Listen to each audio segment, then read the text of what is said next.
What would have been a very slow news week has just picked up. The following is a full recap of the UFC betting scandal as of November 4th, 2025. Isaac Dulgarian was a very hot prospect with quite a bit of hype. Devaye hadn't really been tested and he was a moderate underdog. An hour or two before the fight, the line swings like crazy. And then, when the fight happens, Dulgarian underperforms big time. He shoots a good takedown, but just stops trying. He eventually gets his back taken, he doesn't fight the hands properly, and he gets subbed. A large number of the bets were placed from newly created or inactive accounts, the majority of which had only placed one bet for this fight, and you can see it right here, the line swings like crazy. Anything more than an 80-point swing in an hour is usually pretty suspect. This ended up being worse than that. We have enough evidence to say with a level of certainty that he did throw this fight. The only thing we don't have is Isaac coming out and saying it himself. So I think the more important thing to do here is look at how it went down, how everything came about, how it happened, who was involved, potential connections to other fight fixing in the past and potentially the future. So that's what we're going to do right now.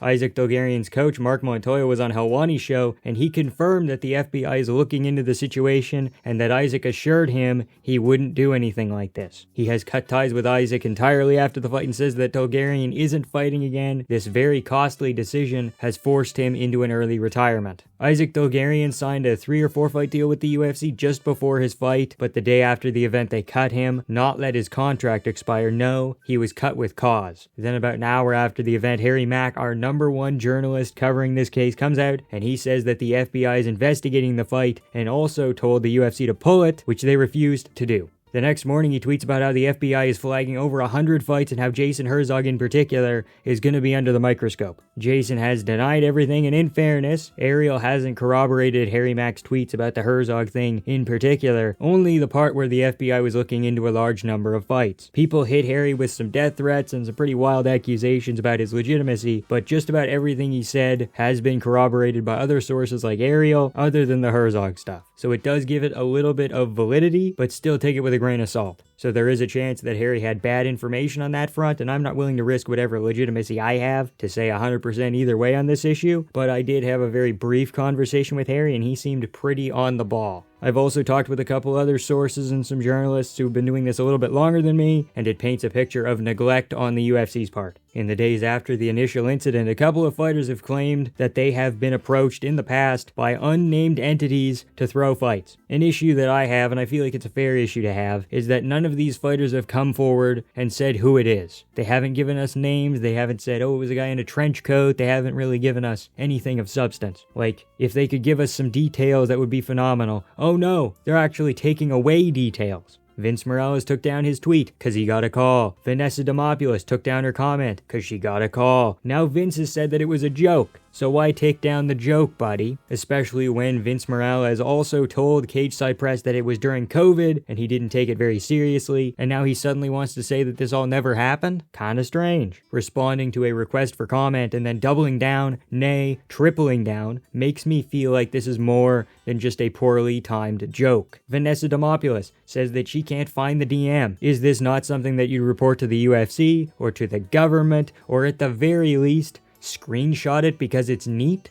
I'm a little bit more skeptical about Lando Venata, but when he says he's joking, I think I believe him because he has a reputation for being a little bit of a goofball, and the 7 times number, in fairness, does sound a little bit silly. And then on November 4th, Edgar Chavez says that he's been approached as well to throw a fight for around $50,000. It's Ariel Helwani, so mileage may vary, but he said on air that he got texts from even more fighters and sources claiming that they were offered and or knew of people who participated in fixed fights. So what I've been trying to do over the last couple of days is develop a pattern, because that's what's going to allow us to recognize and put a stop to this. And despite what Harry Mack said right here, once again, this is all speculation, but I think that Iridium Sports Agency is involved somehow. Jason House denied everything, so maybe he's just covering for now. I don't know. Maybe it's not related to him at all. Maybe it's one of his employees. But there are a bunch of links. And with all of the people that have come out of the woodwork and said that they've been offered money to throw fights, I'm assuming there's going to be more, but the pattern so far is a connection to Iridium. Jeff Molina, James Krause, and Derek Minner from the 2022 betting scandal were all managed by Iridium. Isaac Dulgarian is as well. And of the people that came forward, Vanessa Demopoulos, Vince Morales, and Edgar Chavez are all currently signed with Iridium too. Lando Venata might have worked with them a little bit, but there isn't much concrete evidence on that, so I can't really speak on that. But I know for a fact that the other fighters are signed with Iridium currently. So adding it all up, you get Dulgarian, who's signed with Iridium, and Derek Minner, who was signed with Iridium when he threw a fight a couple years back, and it could just be confirmation bias, or it could be the fact that Iridium has such a large amount of UFC fighters. That's for sure possible, but it does feel like something's going on, and obviously randomly accusing people is bad, but this just doesn't look very good for Jason House and Iridium, especially with their fighters retracting statements in weird ways and saying everything's a joke and and I can't find all this stuff that I was saying before.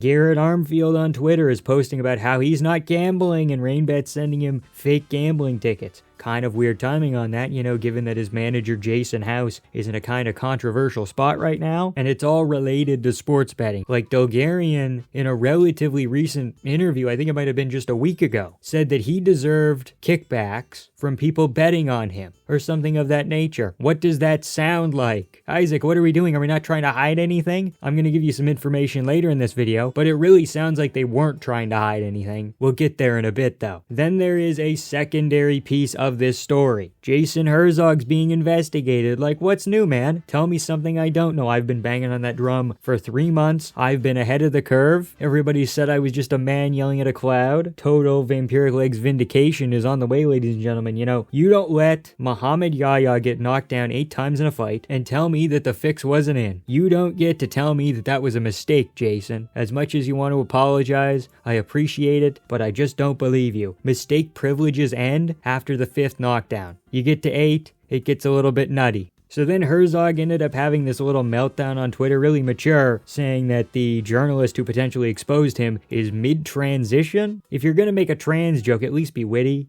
guy with long hair equals trans is pretty fucking silly, and especially the guy in the picture has a beard and is mid-walkout for an amateur fight in his profile picture, and what are we doing here? This isn't Callum Walsh, we're not cross-dressing. Harry Mack was doing the media rounds on the morning of November 4th, and we got a few extra little details. The total amount bet on Dulgarian versus Del Valle was $16 million, which is an absurd amount of money for a prelim UFC fight with 2 guys who have a total of 4 fights in the UFC going into this one. The specific action that triggered the FBI to get involved was 5 separate very large bets placed in person in a Hard Rock casino. If you're gonna fix a fight, fix it throughout the week, fix it over a long period of time, make it seem natural. That's how I would fix a fight. Obviously, I'm not going to do that because I'm not a little bitch, but 5 people walk into the Hard Rock Casino in a row and they all put money down. It's kind of crazy. It's pretty absurd to do that. It's kind of silly that that's how they get caught. They didn't space out their bets that much. They were all within an hour. If they would have spaced them out over the course of a day, maybe there's some plausible deniability there or something, but they all walked in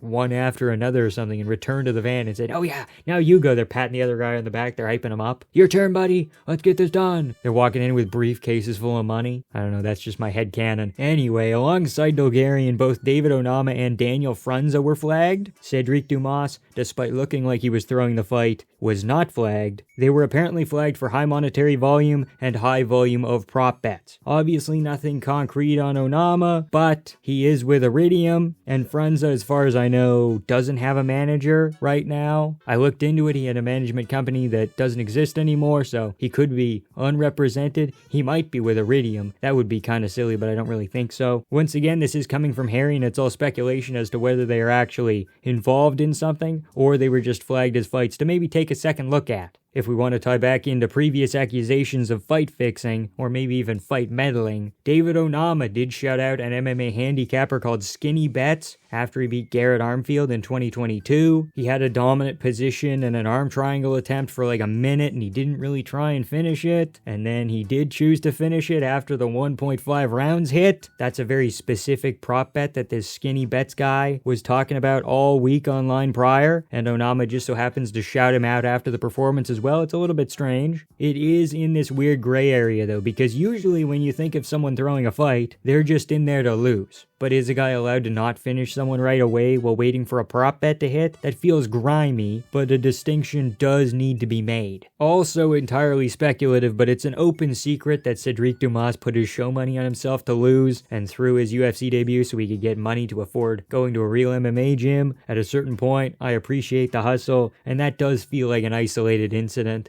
So then Dana gets on TMZ. Hundreds of fight investigations is bullshit. It was an isolated incident, and he wipes his hands clean of the whole problem. He did say that the UFC was notified by the FBI. They questioned Dulgarian and his team. They denied everything. So then they just let the fight go on. Instead of pulling it, doing a more thorough investigation, and then rescheduling it for next week, they let it go on. Now, there are a couple of directions that you can go with that. Maybe they let it go ahead so they could really nail them on this. That's possible. But also, letting a known fixed fight go ahead and be presented to your audience feels kind of icky, you know? My favorite quote from the TMZ interview was when Dana said, "I hate to see anybody in our sport do anything illegal." Yes, you would rather not see it. You would rather turn a blind eye to it. I can think of, off the top of my head, at least 5 criminals on the roster. Maybe even 10 if you give me a minute, Big D. We can go fingers and toes. We can go for 22 if you give me enough time, you know? Come on. I don't think that Dana denying the investigation necessarily discredits what Harry Mack is saying. What does he have to gain, really? You know, notoriety, yes. But if people figure out that he's lying, he loses all of his credibility. Dana said that there weren't 100 different investigations. He's right. Harry only ever talked about 100 flagged fights. There's an average of probably 2 fights per card that end up getting flagged. I don't think Radke versus Frunze and Garcia versus Onama were fixed, but they were flagged by an automatic system because there was betting irregularity. If these are pretty clean fights that are getting flagged, I would assume that the same thing is happening all the time, and that's what Harry's referring to, right? Is this a little margin of error where instead of putting $10 down, someone's account puts down 100. They say, "Ooh, I'm feeling lucky today." They get it right and the sports books go, "He doesn't usually do this. That's irregular." That kind of thing, you know? But Dana White sure does love to twist shit. He said that there was a full room of FBI agents at UFC headquarters talking about Dulgarian. Do you really need a room full of people for a single fixed fight? Or does a room mean that something larger is going on? Obviously, that's more speculation, but either way, I wouldn't assume that Dana would just out himself getting investigated. He'd probably keep that pretty close to his chest. So my final, very speculative read on this situation is that the fight fixing is separated into 2 distinct categories. There's the Iridium-affiliated, low-level fighters being targeted by an organization to straight-up throw fights, and then there's some combination of the UFC, the athletic commissions, and Herzog, or maybe even some other referees, and maybe even judges, manipulating outcomes that way. And before you get on me that the UFC and the athletic commissions are separate entities, they're not as separate as you may think. The commissions don't make money if the UFC doesn't go to their jurisdiction, so they have a vested interest in keeping the UFC happy. They've always rolled like that. The UFC has moved events from jurisdiction to jurisdiction. That happened for John Jones. I'm sure they would do it with other people. So it's easier to just go with the UFC and what they're saying than have some sort of resistance. Hence why I think they could get away with something like this if it is true. Once again, I legally don't know anything. I'm just a silly guy who speculates. And I might be right sometimes, but I don't know anything, US government. Please. I'm not looking to hurt myself. I would never hurt myself. And as cool as it would be to say that I was totally right about Jason Herzog being shady, I'm gonna wait for legal precedent before I actually take credit for that. It's important that you do the same regarding the whole incident, so I've linked all of my sources in the description so you can do your own research, social media accounts, fighter websites, articles, other pieces of news. It's all down there. As the betting scandal progresses, I'm obviously going to make an update video, so subscribing is the best way that you can keep up with that. Let me know if there's any information that I missed, or just your thoughts on the whole situation in the comment section below. Like, comment, and subscribe for more MMA content. Shout out to Proletarian Gothic, Vanny, and Stu for being vampiric enjoyers. Thank you all so much for watching. Stop sports betting. It's not worth it. And have a good time.